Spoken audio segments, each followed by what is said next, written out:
आज तर मी खास स्वतः मी सुद्धा आली आहे वारीमध्ये सेवा करायला. कारण वारी हा एक उत्सव आहे आपल्या महाराष्ट्राचा आणि हा भक्तीचा उत्सव आहे. आणि आपण बघितलं की कुंभमेळ्यामध्ये ज्या वेळेला लोक गेली तर त्यांना असं वाटलं की कुंभमेळ्यात स्नान केलं की आपल्याला मोक्ष मिळतो. पण जर आपण वारीमध्ये पदयात्रा करून पांडुरंगाचं दर्शन घेतलं तर आपल्याला 84 लक्ष योनीमधून मुक्ती मिळते आणि खरा मोक्ष मिळतो. आणि म्हणून मला तर असं वाटतं की प्रत्येकाने आयुष्यात एकदा तरी वारी अनुभवायला हवी. आता ही वारी अनुभवताना नुसतंच आपण वारी अनुभवतो, दर्शन घेतो हे आहे, पण ज्यांना ज्यांना शक्य आहे, माझ्यासारखे उद्योजक आहेत किंवा जे दुकानदार आहेत, आपल्याकडे जे जे काही आहे ते वारीमध्ये वारकऱ्यांना एक एक दिवस येऊन त्यांना जर दिलं मोफत तर ही एक सेवा होते. आणि ती सेवा मी आणि माझी टीम आज करतोय. आज आम्ही आमचं हे केतकी तेल आणलंय ते आम्ही लोकांना पायाला लावून देणार आहोत वारकऱ्यांना. त्याचबरोबर तन्वीशता आणि वातशांती ही बेस्ट टॉनिक आहे की आपण वरचेवर आजारी पडू नये म्हणून हे घेतलं जातं. आणि साक्षात विठ्ठल रखुमाई माझ्याबरोबर आहेत. आता ह्याची जी कथा आहे ही वारी का सुरू झाली तर वारी सुरू होण्याचं कारण म्हणजे ज्या वेळेला राधा आली आणि कृष्णाच्या जवळ बसली तर त्यावेळेला रुक्मिणीला राग आला आणि ती रागावून रुसून निघून गेली. तर तेव्हा असं झालं की आता ह्या रुक्मिणीला काही करून पटवून घरी परत आणायला हवं म्हणून कृष्ण चालले होते. तर निघताना त्यांना असं दिसलं की वाटेमध्ये पुंडलिक जो आहे तो पुंडलिकाला त्यांना कोणीतरी असं सांगितलं की आई वडिलांची भक्ती केली की देव प्रसन्न होतो. तर तेव्हा वाटेत जाताना त्याला पुंडलिक दिसला आणि त्यांनी असं म्हटलं की अरे बापरे, पुंडलिकाची एवढी शक्ती आहे, एवढी भक्ती आहे, म्हणून ते पुंडलिकाच्या दर्शनाला गेले. तिथे त्याला भेटायला देव स्वतः गेले. तेव्हा देव म्हणाले की मी प्रसन्न होऊन तुला भेटायला आलोय. तेव्हा पुंडलिकाने सांगितलं की देवा, तुम्ही जरी आला असलात तरी मी आत्ता माझ्या आईवडिलांच्या सेवेमध्ये मग्न आहे, तर मी ही वीट फेकतो, त्याच्यावर उभे राहा. आणि त्यानंतर माझं काम झालं की मी सेवा झाली की मी तुम्हाला दर्शन तुमचं घ्यायला येतो. तर त्यावेळेला खूप प्रसन्न झाले. आणि पांडुरंग का म्हटलं गेलं तर पुंडलिकाने सांगितलं की मला एकच वर द्या की माझ्यासारखे भक्त अभक्त जे नास्तिक आहेत, कोणीही असू देत, जे पापी आहेत, ते जरी वारी करून जर पांडुरंगाच्या दर्शनाला आले तर खरोखरच त्यांना मुक्ती मिळू दे, त्यांचं सगळं आयुष्याचं पुण्य त्यांना मिळू दे. तेव्हा पांडुरंगाने त्यांना आशीर्वाद दिला की तथास्तु. आणि त्यामुळे अगदी कोणी पापी माणूस जरी पदयात्रा करून तिथे पांडुरंगाच्या दर्शनाला गेला तर त्याला मोक्ष मिळतो. आपण दुसरीकडे जायचीच गरज नाही, आपला पांडुरंग आपल्या पंढरपुरातच आहे. आणि 43 पालख्या जातात. तर हे 43 पालख्या ज्या जातात हे वारकरी खरोखरच त्यांच्या पुढे नतमस्तक होऊन मी सांगते की तुम्ही आपल्या पूर्ण देशाचे एक बलशाली असे आदर्श आहात. कारण तुम्ही शेती शिकवता, भक्ती शिकवता आणि आम्हाला मुक्ती शिकवता. आणि म्हणून अगदी लहान मुलांना, शाळेतल्या मुलांना सुद्धा वारीमध्ये आणायला हवं, मोठ्यांनी सुद्धा वारीमध्ये यायला हवं. अगदी तुम्ही मिठाई बनवत असाल तर ती येऊन वाटा, जी सेवा करता येईल ती करा. आणि हा वारीचा प्रत्येकाने आयुष्यात एकदा, ज्याला जमेल त्यांनी वर्षातनं एकदा ही वारी अनुभवा. आणि ही जी तन्वीशता, तन्वीपॅथी जशी हजारो वर्ष टिकावी म्हणून मी ही सेवा देते.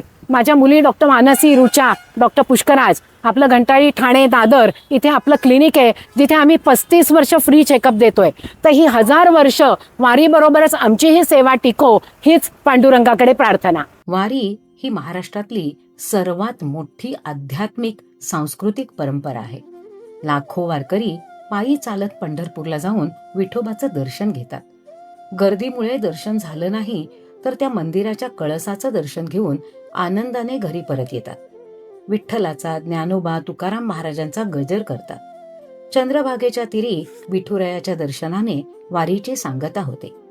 या सगळ्याचं श्रेय वारकरी संप्रदायाचं आहे, म्हणून त्यांना शतशः नमन. आळंदीहून संत ज्ञानेश्वर महाराजांची आणि देहूहून संत तुकाराम महाराजांची पालखी पंढरपूरला येते. या वारीत सगळेच माऊली म्हणजे विठ्ठलमय झालेले असतात. गरीब, श्रीमंत, जात, धर्म, लिंग भेद विसरून आपल्या भारतीय संस्कृतीचा वारसा जपतात. आषाढ शुद्ध एकादशीला उपास करून विठ्ठल रखुमाईचं नामस्मरण, जप, गजर करतात. संपूर्ण महाराष्ट्र जणू विठ्ठलमय होतो. गाणी, भजनं असं गाऊन विठ्ठलाची आराधना करतो. 700 ते 800 वर्ष जुनी ही परंपरा आता तरुणांनी पुढे न्यायला हवी. निसर्गाच्या सान्निध्यातली ही दिंडी पदयात्रा एकात्मतेचा संदेशच आपल्याला देत असते. त्यातनं आपल्याला भक्ती शिकवत असते. वर्षभर शेती केल्यावर, पेरण्या झाल्यावर शेतकरी मोकळा होतो आणि मग आत्मिक शांतीसाठी त्याची भक्तिवारी सुरू होते. 13व्या शतकात ज्ञानेश्वर महाराज, 17व्या शतकात तुकाराम महाराज यांनी या वारीला आणखीन प्रोत्साहन दिलं. दिंडी, रिंगण, वारी आणि विठ्ठल दर्शन असा हा प्रवास खरोखर भक्तीचा मोठा उत्सवच असतो. तीर्थयात्रा म्हणजे जणू विठ्ठलाचा सन्मानच आहे. 12व्या शतकाच्या काळात होयसळ राजा विष्णुवर्धन यांनी या मंदिराची उभारणी केली असं मानलं जातं. मंदिराचं प्रवेशद्वार नामदेव दरवाजा म्हणून ओळखलं जातं. 1237 मधील सोमेश्वर या होयसळ वंशाच्या राजांनी शिलालेख जो तयार केला त्यात याचा उल्लेख आहे. भक्त पुंडलिक आपल्या आईवडिलांची सेवा करताना प्रसन्न होऊन विठ्ठल जेव्हा त्याला भेटायला आले तेव्हा तो सेवेत मग्न असल्याने तो देवांना थांबायला सांगतो आणि त्यावेळेला जी वीट फेकतो त्या विटेवर जणू काही आजही 28 युग झाली तरी विठ्ठल तसाच उभा आहे असं मानून त्या रूपाची पूजा केली जाते. 15व्या शतकात परकीय आक्रमणात मंदिराची तोडफोड झाली. 16व्या शतकात विजयनगर साम्राज्याचे राजा सम्राट कृष्णदेवराय यांनी या मूर्तीची पुन्हा प्रतिष्ठापना केली आणि मंदिराचा जीर्णोद्धारही केला. 84 योनीतून मुक्ती मिळण्यासाठी पहिल्या मंदिराच्या पायरीवर मस्तक टेकवून भाविक दर्शन घेतात. म्हणजे जणू काही आपल्याला मोक्ष मिळावा म्हणूनच ही वारी असते. मंदिराच्या आवारात संत नामदेव आणि संत चोखामेळा यांची समाधी आहे. मंत्रोच्चार, गायन, नृत्य, गजरात हा चैतन्यमय असा सोहळा साजरा होतो. 21 दिवसांची ही तीर्थयात्रा असते आणि हा उत्सव पुढे गुरुपौर्णिमेपर्यंत सुरू राहतो. जवळजवळ 43 पालख्या मंदिराला भेट देत असतात आणि अगदी शेगावहून सुद्धा पालखी येत असते. या वारीचा भाग होताना, पदयात्रा करताना, पेशंट्सना तपासताना, त्यांना औषध देताना, त्यांना तेल लावताना जणू काही माऊलीचीच सेवा करतोय इतका आनंद आमच्या सगळ्यांच्या मनाला झाला. आणि ही जी आषाढ वारी आहे हिला तर खरोखर आरोग्यवारी असंच म्हणायला हवं. कारण विठ्ठलाचं नाव घेत, नाचत, गात अशी ही पदयात्रा केल्यावर शरीरातल्या विकारांचं आपोआप शमन होतं आणि आपलं आरोग्य उत्तम राहतं. आपण कुठल्याही आर्थिक भेदभावापासनं दूर जातो आणि एकात्मतेचा संदेश आपल्या मनाला मिळतो. म्हणून प्रत्येकाने ही वारी जीवनात एकदा तरी अनुभवायलाच हवी. ज्याला शक्य आहे त्यांनी ती दरवर्षी अनुभवायला हवी. आपण बघतो की वर्षातनं एकदा जी वारी करायची आपण ठरवतो तर त्यावेळेला जर आपण त्या वारीमध्ये तिथे येणाऱ्या शेतकरी, वारकरी या सगळ्यांना आपल्याकडची काही भेटवस्तू देऊ शकलो किंवा त्यांचा पत्ता घेऊन त्यांना काही वस्तू घरपोच पाठवू शकलो तर खरोखर ही एक खूप मोठी अशी सेवाच होऊ शकते. आणि म्हणून ह्या सेवेचा जो मी आनंद घेतला तो अवर्णनीय असा आहे. जणू काही विठ्ठल भेटल्याचाच आनंद आज आम्हाला झाला. अगदी लहान मुलांना सुद्धा ह्या वारीची गोडी लावायला हवी. आणि म्हणूनच आपलं आरोग्य उत्तम कसं ठेवायचं हे सांगणारी आपली जी पुस्तिका आहे तर ती पुस्तिका आम्ही आपला जो माझा नंबर आहे 7045589981 तर ह्या नंबरवर तुम्ही जर नुसतं लिहिलं, मेसेज केलात व्हॉट्सअपवर की आम्हाला पुस्तिका PDF पाठवा, तन्वी पुस्तिका, ही मोफत पुस्तिका मी तुम्हाला व्हॉट्सअपवर पाठवेन. त्यात आयुर्वेदाची दिनचर्या, ऋतुचर्या, गर्भवती परिचर्या याची सगळी माहिती दिलेली आहे.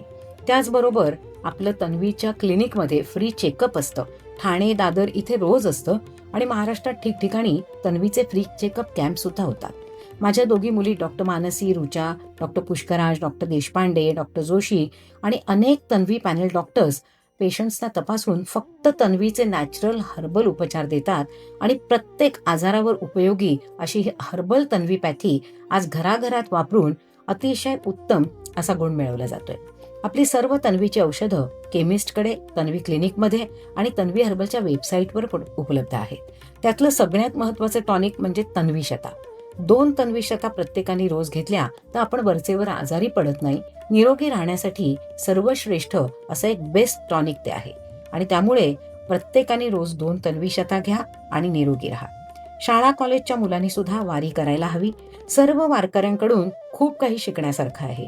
शेती कशी करायची हे त्यांच्याकडून शिकायला आपल्याला हवं आणि सोसायटीच्या रिकाम्या जागेत शेती करा आणि शेती, भक्ती आणि मुक्ती असा सुंदर संगम, त्यांच्या साध्या राहणीतनं मिळणारा संदेश आपल्या आचरणात आला. आम्हाला अशा पालख्यांचं दर्शन जरी मिळालं नाही तरी सुद्धा ज्या ज्या माऊलींची आम्ही सेवा केली त्यांच्यात विठ्ठल मात्र आम्हाला नक्की दिसला. या तन्वी हर्बलच्या या वारीच्या टीममध्ये वैशाली सुर्वे, संगीता आभाळे आणि हर्षल पाटणकर यांनी मला मोलाचं सहकार्य केलं आणि त्यामुळेच वारीमधली ही सेवा मी देऊ शकले. आणि त्यामुळे या तिघांचेही अगदी मनपूर्वक धन्यवाद. आणि सगळ्याच टीमने या वारीसाठी जी मदत मला केली त्यामुळेच आज विठ्ठलाची कृपा आम्हाला तन्वी प्रकल्पाला मिळू शकली.